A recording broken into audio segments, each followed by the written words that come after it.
Hey guys, how's it going? OPB here, coming at you with a quick video. I'm going to be talking today about backyard prepping for a suburban setting.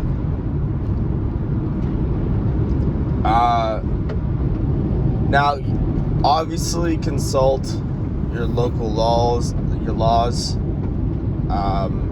in regards to this. I know some areas here you're not allowed to have what's considered livestock within the city limits unless you're registered as a farm, and for that you need a certain amount of acreage, yada yada. So keeping that in mind, make sure you check your local laws, you're not doing anything illegal. So in your backyard, right? The average house here has about 1/10 of an acre. Average. Some are far less, some are far more. It all depends what kind of property you have, right? Now, the reason why I'm saying 1/10 of an acre is the average is, as I said, some are far less, some are far more, but most people are living in suburbia still. It's just a fact. We can say that most people aren't, that if they're preparedness minded, they're out in the country or way past the city, down by the creek, by the stream, behind the rock kind of thing. You're way out there. But in all reality, most of the world's population lives in cities. Sorry, most of the first world's population lives in cities.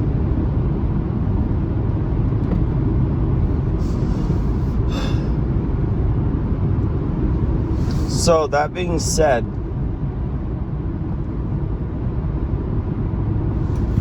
you're gonna have to utilize what you have if you can't get out of the cities. Now, yes, I know there's no excuse. I've done it, right? I've done it with very little funds. I've still made it work. Okay, there's a way. If you truly want something, there's a way to do it. Right? You want to be a millionaire, you just got to put your mind to it and get out there and do it. If you want a house on 150 acres, you know, you got to get out there and do it. There's no, oh, well, I'll just wait for this. You don't do that. No, you got to get out there and do. Don't stand around waiting for something to be handed to you or for the time to be right. Because if you do that, chances are it's never going to happen. You want it, go get it. Right? So a little bit of motivational quotes aside.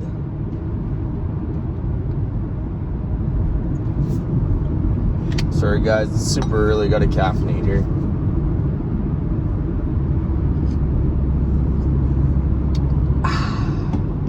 Anyways, so 1/10 of an acre. Again, check your local laws on what's considered livestock.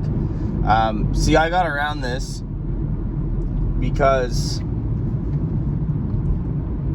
where I'm at, or where I was, I should say, before I moved, you weren't allowed to have livestock, but you were allowed to have what's considered livestock animals as pets.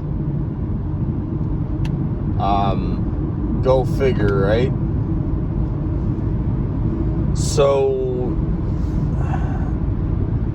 if you just name these animals then they're considered pets. So I felt a little bit like Bubba from Forrest Gump with the chickens, right? I had a chicken tender, a chicken wing, a chicken nugget, chicken and gumbo, you know what I mean? That's how I got around it. Now, I could only have 6 birds. That was the legal limit.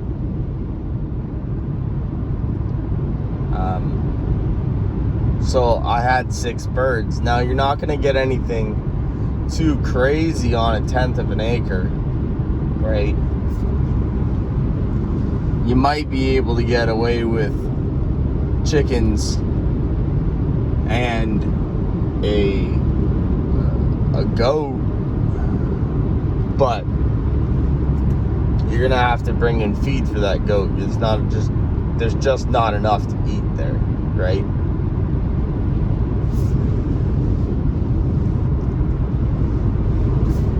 So if you're in that category of still being in the city or even suburbia, and you can be lucky enough, like I was, to be allowed to have even that. I mean, some places they won't allow you to have anything. Now, there is a way around that. You could have rabbits. That is something that a friend of mine did. He had rabbits galore in his backyard.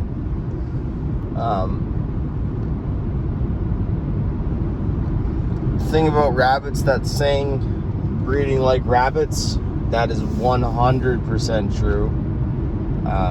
You turn around for 2 seconds, the next thing you know, you got 100 more rabbits. They are a rodent, so they do breed fast.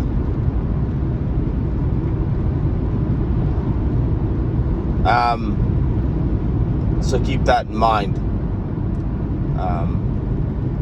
Now, the problem with rabbits, there's not enough fat on a rabbit to keep it going. Okay, there's tons of protein in it, but there is not enough fat.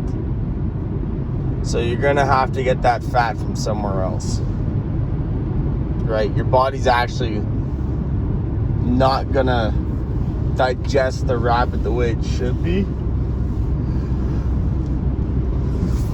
in comparison to other animals, right? If you eat things that go forth on paws, yeah.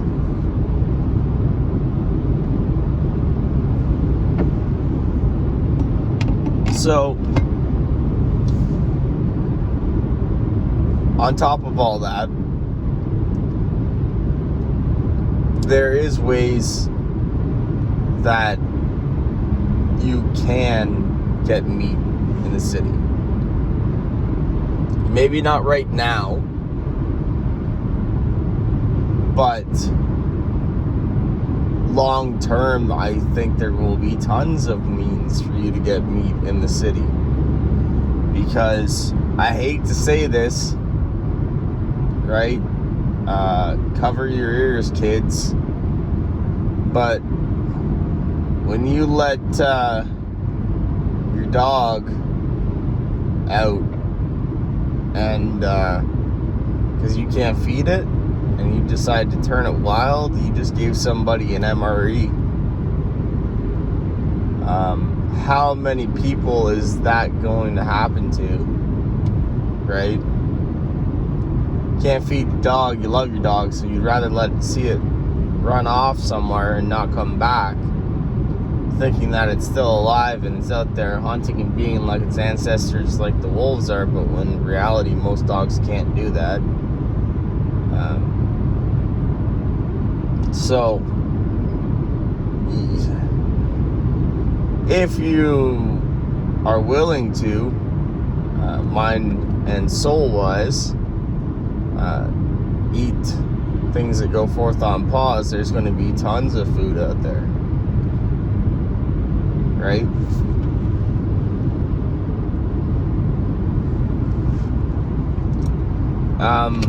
Another thing, on 1/10 of an acre, you can have a pretty badass raised bed garden system.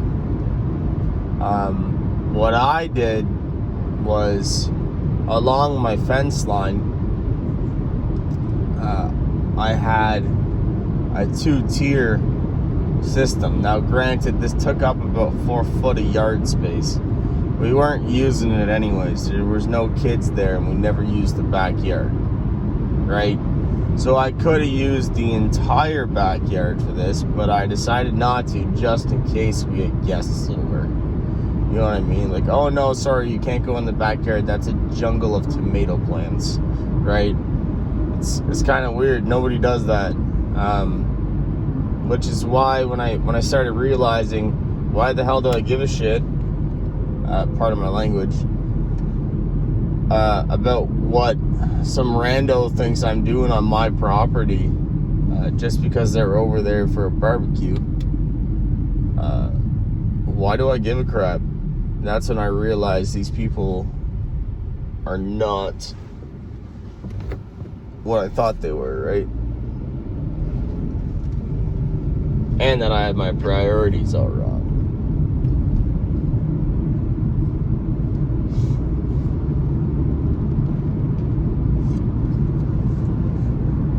Now, things that you can do, or what I did there, so it took up about 4 foot of yard space. So it was a 2-tier system.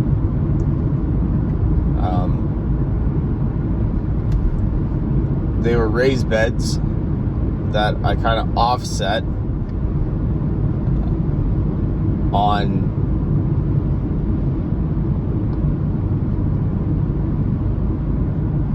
there are 2-tier systems that I offset that I could stack, right? I could lay them flat with the help of about 2 other people, and completely enclose the backyard, or I could put them up at a 45-degree angle towards the fence, and I could lean them up against the fence, and the fence would take the weight. On the bottom, I would put a lot of the heavier vegetables, so like your root veggies, like your turnips, I even grew a couple watermelons, pumpkins, squash, tomato plants, potatoes, things of that nature. I put on the bottom. Up top, I put things like lettuce, carrots, spinach, things like that. Things that aren't like terribly heavy, just because the sheer weight of the soil in that, it was a bit of a pain in the arse for one person to get done, right? So 2 or 3 people was ideal. You could move it with one person, but you were gonna feel it tomorrow.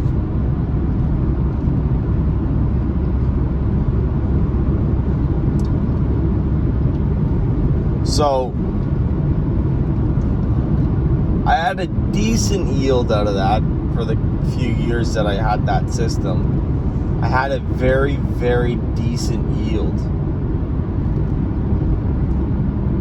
I had, honestly, more food than I could eat. And it was to the point where I was starting to give some of it away. Now, that's a blessing, obviously. It took me about 2 or 3 years to figure out how to get to that point, but once I did, it was just like a steamroll. I was just producing and producing and producing and producing, to levels where I'm like, man, I don't know what the heck to do with all this anymore, right? Then I started canning some of it, and I was like, wow, this is our last year, like we're moving in a couple of months, and I still got crops in there that I still have to deal with. So needless to say, while we were moving, we were eating pretty good. So it was about a 7-hour move, so we had to have lots of energy. And that's exactly the thing too. I moved 7 hours. Now I'm still within the same province. But I moved 7.5 hours away from where I was. There's no excuse why you can't. There is no excuse. I don't know what the job market's like where you're at or whatever, but there is a labor shortage here. I was lucky enough that I could stay within my same company for work because we have locations all across Canada, literally all across Canada, in places where there probably shouldn't be one. Places where the population is less than the staff that works there, kind of thing. So the fact that there's more people in one building at one time than there is in the entire city is pretty insane. But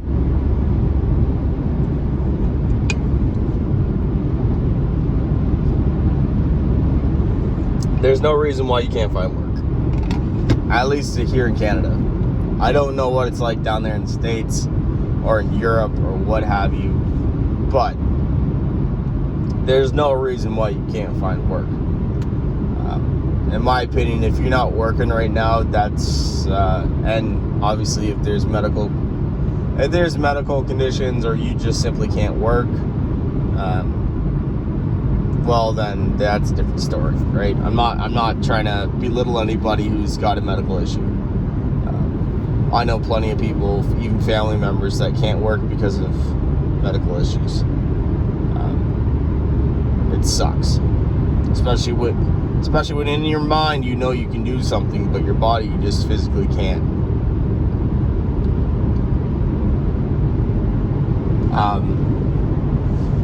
So 7 hours is what I moved, and job market wise, it's pretty fruitful here still. If you got your DZ, which is basically your license to drive a dump truck or a moving truck, anything over about 10,000 pounds, unless it's with no trailer with an air brake system and stuff like that. If you have a trailer with an air brake system, you need an AZ, but if you're from Canada, you should probably know that. Ontario at least. So if you have your DZ, which I do, you can find work anywhere, right? You need it to operate heavy equipment here. You need it. You can drive a dump truck. You can drive a moving truck. You can drive a propane truck. You can drive a milk truck, smaller milk truck. And the pay starts not great, but it's not horrible either, at about $27 an hour. Now I make more than that, but working 40 hours a week, $27 an hour, living below your means, you'll be doing all right. That's if you just work 40 hours a week, but I haven't worked 40 hours a week since my first part-time job, so I don't know, right?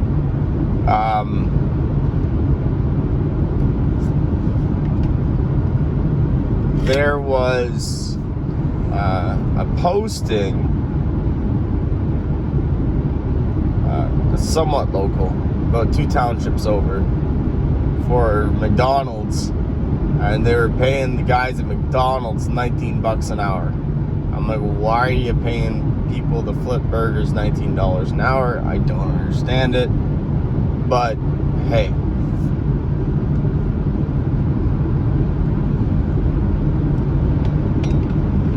You guys down there in the States, you might be thinking $19 an hour, that's insane. Yeah, it is insane, but the minimum wage is $15 an hour. I know in the States, some states it's like $7 or $8 an hour, which is peanuts. I remember my first job, my first taxable earnings job, I was making $9.75 an hour. That was my first job. less than $100 a day. Kind of pathetic when you think about it, but hey, we all got to start somewhere, right? Yeah, so I'm gonna leave this video at about that. It's currently 20 minutes long and I've been kind of rambling. I do apologize. Don't forget to like, share, and subscribe. I'll make a part 2 to this coming up soon. Thank you. Hope you be out.